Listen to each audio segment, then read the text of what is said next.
Hello and welcome. It's a good day to be on the farm. My name is Chuck, and this is episode 20 of Erlengrat Flour Mill, where I make this flour mill we bought in Erlengrat in the Swiss Alps a successful business, and we continue to grow this farm. So let me see what we're doing here today. As you can see, I've got the tedder attached to the zetter, which I really actually kind of like. And we're going to use these to continue to make some hay here. August is winding down. September will be upon us shortly. And we're just trying to make sure, and I apologize, I'm going to back up into the building here, and the camera might get a little wonky. We're going to lower that, turn that on, and get this going. We're going to get some hay ready because I think we're going to buy our cows here in this special episode 20 of this series. I can hardly believe that I've made it 20 episodes into this YouTube thing, to be honest. Now, I know that I've made more than 20 episodes between this and the Calmsden series and the couple of tutorials I put out on both sheep and cow managing and also just grass care in general. But to get this series to episode 20, I'm pretty proud of that. This has been going well, and I'm enjoying that you guys are enjoying it enough to keep watching and, keep giving those thumbs up in the comments. I really appreciate those. So let's get some lights on here so we can see what we're doing. As it is already at pretty much 7 p.m.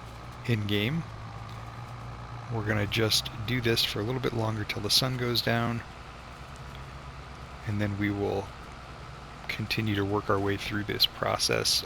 We're going to set this zetter to work in the morning planting in field 14. That's the one that we spread lime on and spread fertilizer on in the last episode. And as I had stated, I don't know, a couple of episodes ago or whatever, my goal is to have purchased our harvester by the next time we harvest. And so this last time around we had to stack all of our harvests, so we only had to rent that harvester once, which made sense because it would not make sense to have to rent that harvester and then keep it for multiple months, paying $3,000 a day to keep it. That's going to really cut into our profits. Instead, we just paid $15,000 to rent it all in, I want to say July, and got our massive harvest done for all three fields. But I don't think content-wise that's a great way to kind of run this farm. And it gets kind of boring to play too when you're doing one massive thing the entire time, like harvesting. Let's turn that off for a second and go see where else we need to run this tedder. So our goal is to sell this silage here, make some money, and then continue to work on, whoops, we're going to lower that and back up just a little bit. I'm hoping by the next time that we harvest, we'll have enough to buy that harvester, or we'll probably take out a loan for the difference, because I just want to keep us moving forward. And we're we're diversifying our crops now on the 3 different fields so that they're not all ready in the same month. That will allow us to do a couple of different things at a time rather than only harvesting or only planting or only plowing or only liming or whatever else we might be doing in the field. So that's what we're going to try to do now, and that's why we only got the bales off of one field, the straw bales, that is, not the hay bales that you see down here, because we only had one field that was, so to speak, ready for those bales. Then we only had one field to get ready. They're all ready for baling, and we're leaving the straw out on the field, which you wouldn't want to do for multiple months, because obviously rain and some other things could get in the way and mess that up. But you could very well do that for a couple of days after our harvest, I think, if you had to stretch to get those out. So we're going to basically just lower this here and start right where Our baler will start tomorrow.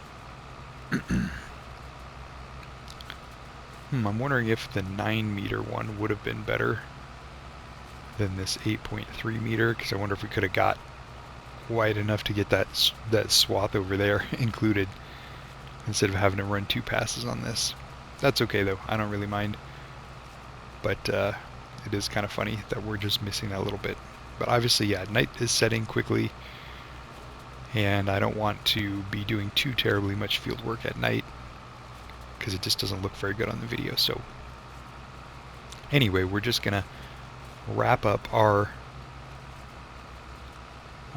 tedding here quickly, and then that way we can use the Zetter in the morning on this field to our right to start planting our winter wheat. I think it just had barley on it, so I like to rotate the crops a little bit. Wheat will serve the same thing, and I believe we can plant both barley and wheat in September and October. Yeah, this tedder is just not quite wide enough to do these road spaces between.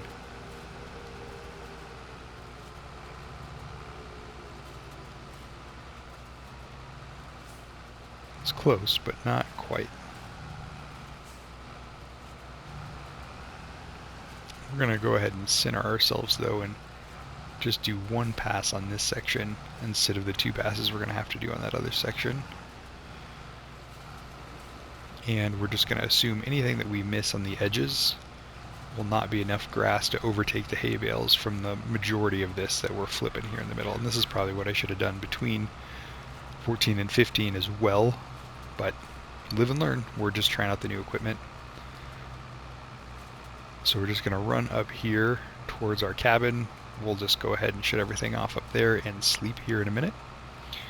And then move on to September. I suppose I can check the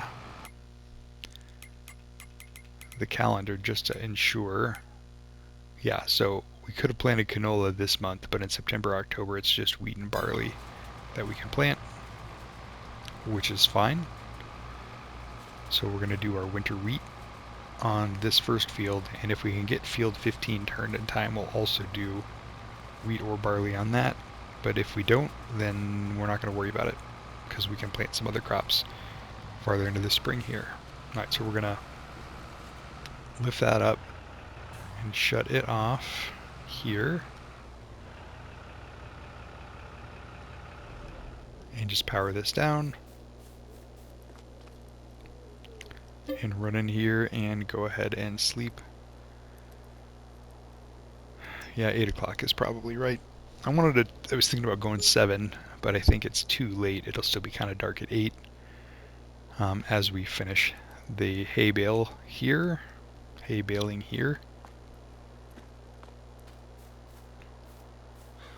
No, it's pretty bright. That's good. So we do want to get anything we're going to do with this Zetter done early so that we can get back to, and I think we've gotten all of that already. So we just have these rows on the bottom to do.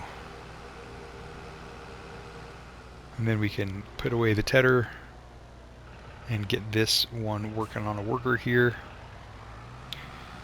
So normally if you do this, it's better to do it all in one day where you can see everything, because now the grass is growing again and some of this gets a little bit lost. Luckily for us, we'll still be able to pick it up and make bales out of it, so it won't really matter. But in reality, I don't think a tedder will work as efficiently in taller grass like this. And honestly, if we left the grass out for a month, the grass that we're currently tedding here on the left side of this road would have already turned to hay just from being out in the sun for, enough days to dry out. So, but alas, we're working our way through, and now this field on the right is already getting covered in weeds, but we still have our straw swath there. So lots of baling ahead of us in both getting these hay bales off of these sections and also in getting the straw bales off of 15 if we want to turn that field. which I'm thinking we probably won't be able to do today, because we're going to want to get the hay bales up first, because that's part of feeding the cows. So, yep, complicated timing, but that's okay. Oop, we're going to hit the edge of that fence and leave a little bit of straw here on the field, which I don't want to do. So we'll have to come get that taken care of. And then we're actually going to just follow the edge of the field here now. Anything that's in that little gap between the edge of where we're tedding but to the fence won't be enough to overcome the bales with grass. So this way we can only do one row like this, and then we'll do the same thing here on this corner. Oh, this one we only mowed once, so that's fine.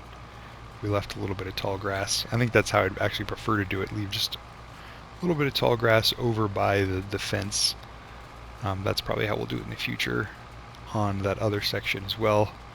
But when we mowed it originally, we followed the fence line a little too close, and then we had to go back and mow the field edge as well. So anyway, enough talking about mowing. Today is the day we're going to get cows. So we've got just a couple of things to take care of before we can get there, but I also want to make sure that this setter is working on this field over here before we get there, just so that we don't have to go back and repeat that work. So if we can get enough of the hay pulled off the other parts of the field, or the other parts of the mowed area, then we'll be able to come back and finish plowing. But we are essentially not plowing, cultivating and planting with a 4-meter seeder. So that takes a while on a big field like this. 14 is our biggest field, and so it's gonna allegedly take all day to get that done. So I want to make sure we give plenty of time to account for that. And all right, we should be able to head down to the end here and then pick it up, turn around, come back, and I think that will have tedded all the parts that we mowed in the last episode. So I'm excited to get cows going. I think it'll be nice to have some livestock to feed beyond our chickens, who are giving us eggs but not giving us a ton of eggs. We did make a good profit off them last time though. The 36,000 or something that we made. Oh, now we're getting straw in our hay, so that's not good. We'll go ahead and stop that. I don't think it's actually mixing it in, but it's has the potential to really kind of mess things up because it's messing up our row here. So we're going to go ahead and just straighten this out and try to keep it off the field if we can, like that. Anyway, I'm excited to have livestock. I really wanted to do one of the bigger cow pastures, but to be honest, we just don't have the real estate for it. I don't want to sacrifice any field area yet. If we decide we really like the cows in this series, we can sacrifice field 15 and drop a couple of the big cow pastures on those. So we're going to turn that off, lift it, and start the folding process as we drive this back. Because I think field 16 is bigger than 15 already, so we could certainly drop a couple of cow pastures on 15.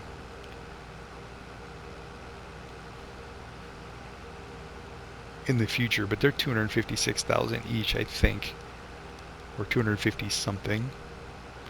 And I'm not ready to take out that much money. Oh, there's a section we missed right there. Oh well. I'm not going to worry about it. This is going to give us plenty that we need to deal with today. So let's find a spot in our suddenly very crowded shed. See, that trailer is facing out. This header is facing out. So I can actually back this in between them. Whoops. And try to not hit our trailer. Okay, I gotta turn this way. Apologize if the camera's gonna hit the back wall here and make it a funny angle for viewing, but drop this in here. And where is our cedar? It's over here. Okay.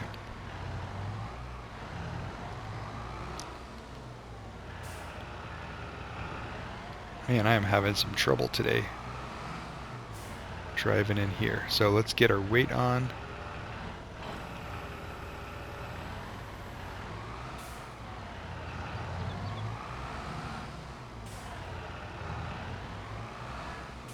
And grab this, and hopefully we have some seeds in it, and we do. Oat seeds, but that's fine. So we're going to cycle all the way around to wheat.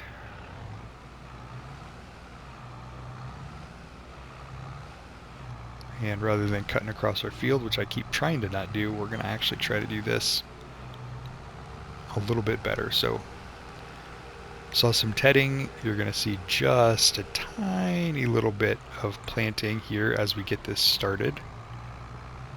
And then we're going to go back to baling those hay bales. And then we're going to have to sell a load of silage bales so that we have enough money to buy the cow pasture. Maybe a second load if we need a little bit more room for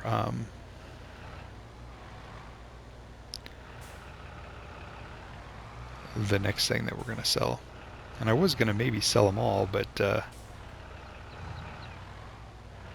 think we might just sell 1 or 2 trailers today because the price is going to keep going up until December, I think, for those. So this is wheat, and we can plant wheat, so this should just be able to take off on its own. We're just going to go ahead and hire the worker straight on here. And that is not working for whatever reason. Is that technically planting it?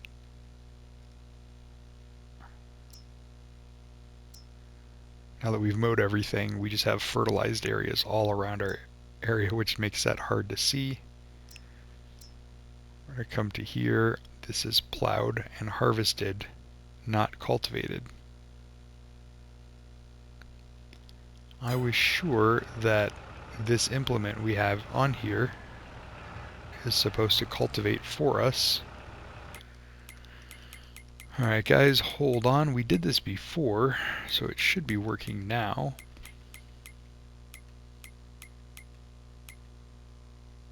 Nope, it's in here.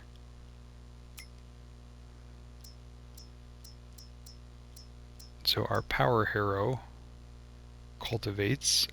We have 2 of them, 2 HR4040s. One of them is attached to that seeder right now. Why is this not cultivating?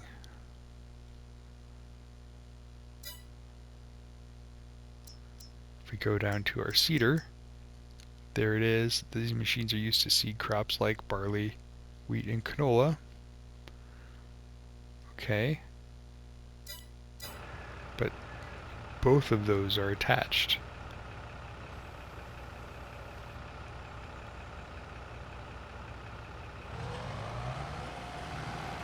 If I pull it myself, will it do it? No, it will not. Okay, let's lift this up.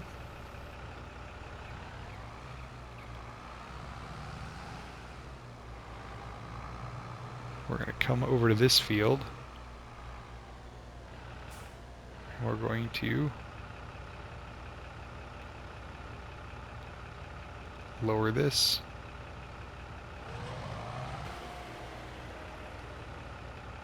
Can we detach that? Okay, we're going to lower the whole thing. Then we're going to switch back.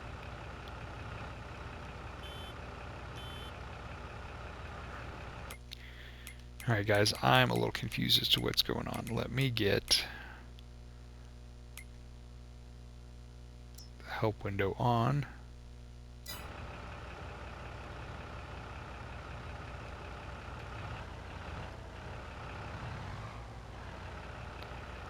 Cedar, wheat, open cover, stop engine, unload.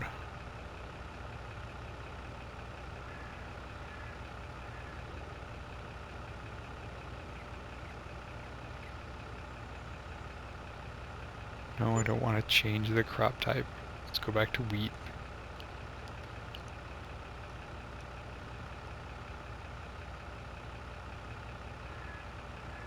Lift power harrow, turn on power harrow. Is it that simple?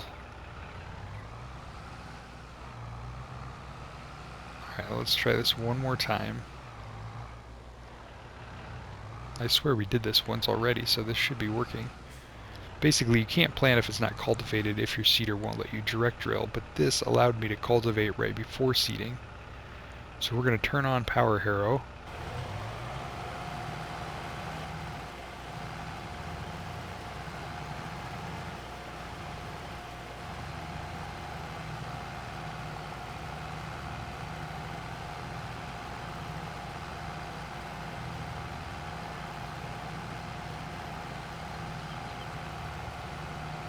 Turn off seeder.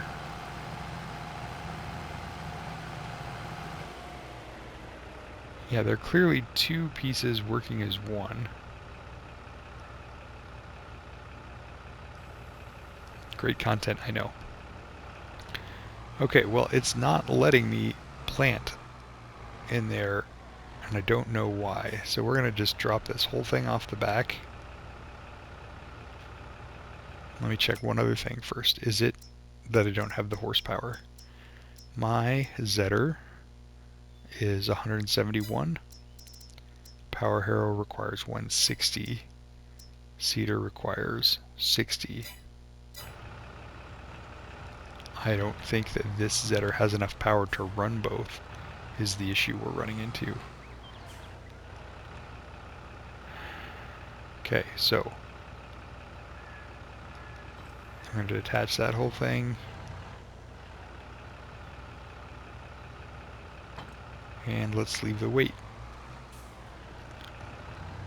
Let's see if I'm right.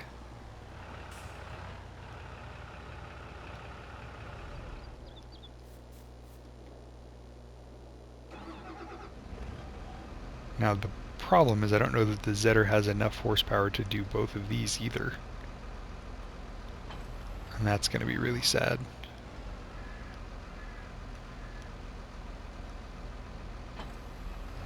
Alright, let's run over there with our McCormick and see if our McCormick has any luck.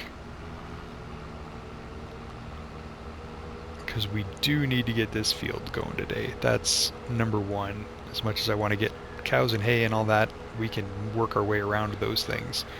We can't work our way around trying to plant wheat in a different month.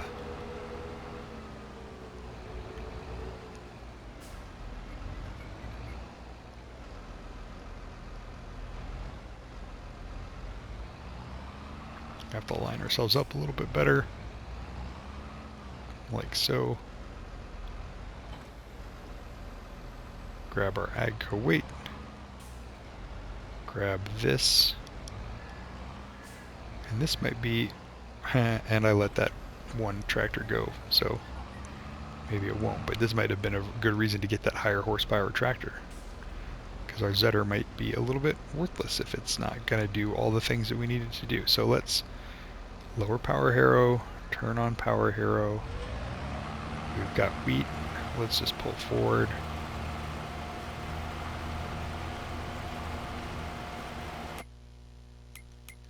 And check our map.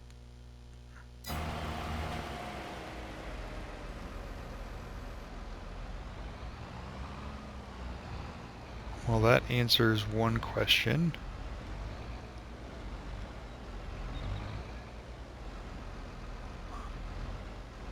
I probably don't want to drop it right there. That'll still be in my way. Well, if we have to plow and then plant today, plow is not the right word. If we have to cultivate and then plant today, that's going to take even longer, so it's even more important to get this started. So let's go grab that other power harrow that we got, just sitting in there, and see if we can just run that by itself. Because it requires 160, our Zetter's 171, it should be able to do it. And if we can get it to a cultivated state before we plant, then we should be just fine. Otherwise, we got to go rent a cultivator, or we got to come out here and plow it. We do technically have the plow. I think if we plowed it, it would let us do that. But I don't know for sure.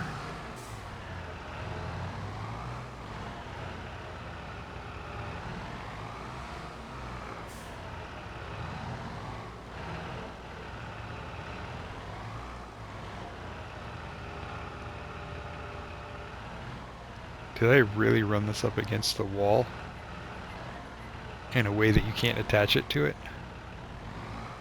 Guys, what am I doing? You'd think by episode 20 I'd have figured out how to farm. Alright, we need to turn these so that we can back into them.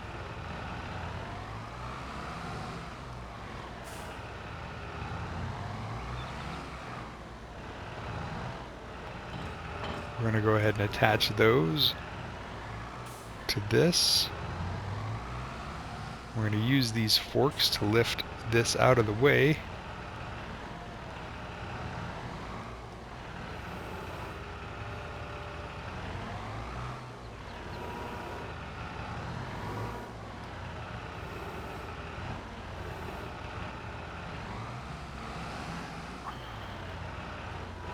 That's not working. Let's try it like this. Nope, that's just pushing it back.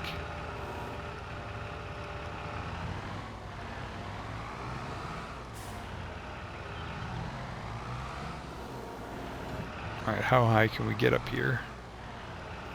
Can we put this down in the corner?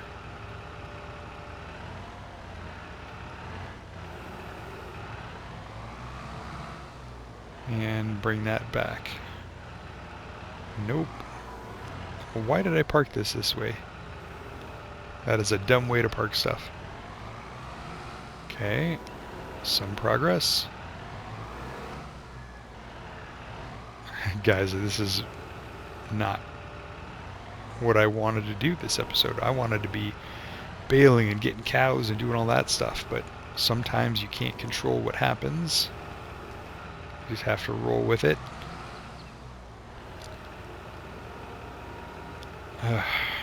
Alright. Well, that's not working. This is Coon HR 4040, 16% damage.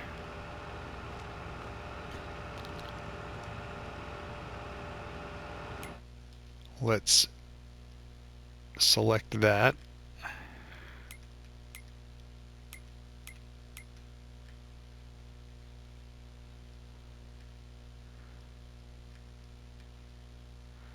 We have so much equipment in here too. I don't know if we're going to be able to pick that up.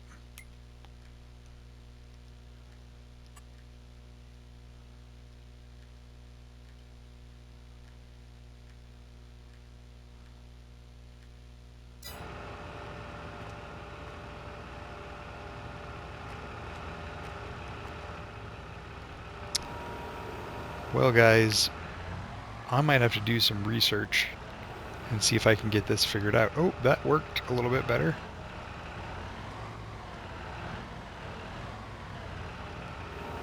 Let's try that one more time.